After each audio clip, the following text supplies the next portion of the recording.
অনেকেই চায় যে আমার দোয়াটা কবুল হোক, সবাই চায় আমার দোয়া কবুল হোক। দোয়া কবুলের তো অনেক শর্ত আছে, তাই না? অনেকগুলো আমল আছে, শর্ত আছে, অনেক সময় আছে, এগুলো মোটামুটি আপনারা জানেন। তো একটা বিষয় আমি বলছি আজকে, একটা দোয়া আছে যে দোয়াটা, যে কথাগুলো দোয়ার শুরুতে বললে এই দোয়াগুলো কবুল হবে ইনশাআল্লাহ, এই বিষয়ে আপনি নিশ্চিত থাকতে পারেন। কোরআন হাদিসের মূল্যবান বাণী যদি আপনার ভালো লাগে তবে ভিডিওটিতে একটি লাইক ও চ্যানেলটি সাবস্ক্রাইব করতে ভুলবেন না।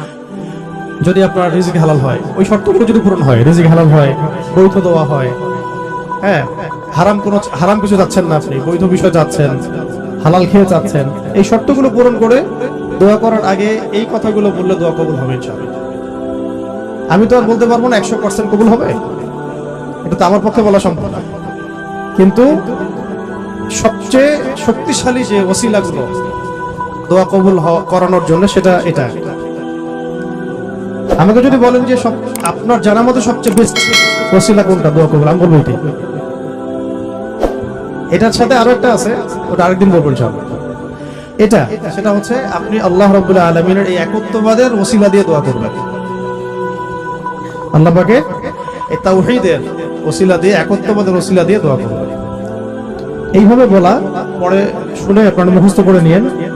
দোয়া করার আগে আল্লাহ পাকের প্রশংসা করা, আলহামদুলিল্লাহটাও আল্লাহ পাকের প্রশংসা, এবং রাসূল সাল্লাল্লাহু আলাইহি ওয়াসাল্লামের প্রতি দরুদ শরীফ পড়া একবার, অন্তত একবার, চাইলে আপনি অনেক পড়তে পারেন। এরপরে যে বিষয়টা আপনি চাচ্ছেন তার আগে বলা যে আল্লাহুম্মা ইন্নী আসআলুকা বিআন্নী, আগে বলে নেই, আল্লাহুম্মা ইন্নী আসআলুকা বিআন্নী আশহাদু আন্নাকা আনতাল্লাহ লা ইলাহা ইল্লা আনতা আল আহাদ as-সামাদ alladhi lam yalid wa lam yulad wa lam yakul lahu kufuwan ahad। সূরা ইখলাস যে জানে সে এটা সহজেই বলতে পারবে। আল্লাহুম্মা ইন্নী আসআলুকা বিআন্নী আশহাদু أنك أنت الله لا إله إلا أنت الأحد الصمد الذي لم يلد ولم يولد ولم يكن له كفوا أحد। এরপরে আপনি দরুদ শরীফ পড়ে দোয়া করা শুরু করবেন, ইনশাআল্লাহ দোয়া কবুল হয়ে যাবে। এই যে ওয়াজিফাগুলো দিলাম, এখন হাদিয়া তোফা বাড়াই দিয়েন, ঠিক আছে ইনশাআল্লাহ? ওকে, আচ্ছা, এটা পরীক্ষিত আমল, ইনশাআল্লাহ দোয়া কবুল হবে ইনশাআল্লাহ। আরো যদি সুন্দর করতে চান তাহলে আল্লাহুম্মা ইন্নী আসআলুকা বিআন্নী আশহাদু আন্নাকা আনতাল্লাহ, এর সাথে লা ইলাহা ইল্লা আনতাল আহাদ আল ওয়াহিদ আস-সামাদ الذي لم يلد ولم يولد ولم يتخذ ولدا ولم يكن له شريك في الملك। আরো বলা যায় ولم يكن له كفوا احد। আরেকটা আছে আল্লাহুম্মা ইন্নী আসআলুকা বিআন্নী আশহাদু আন্নাকা আনতাল্লাহ লা ইলাহা ইল্লা আনতাল হান্নান আল মান্নান বাদিউ আস-সামাওয়াতি ওয়াল আরদ ইয়া যাল জালালি ওয়াল ইকরাম ইয়া হাইয়্যু ইয়া কাইয়্যুম বিরাহমাতিকা আস্তাগীথ। এইটা দিয়ে দোয়া করা যাবে শুরুতে, ঠিক আছে? এগুলো আমল করবেন ইনশাআল্লাহ। প্রথমটা তো সহজ, ওইটা বললাম, আল্লাহুম্মা ইন্নী আসআলুকা। একা দোয়া করলে আল্লাহুম্মা ইন্নী আসআলুকা, একসাথে করলে আল্লাহুম্মা ইন্না নাসআলুকা।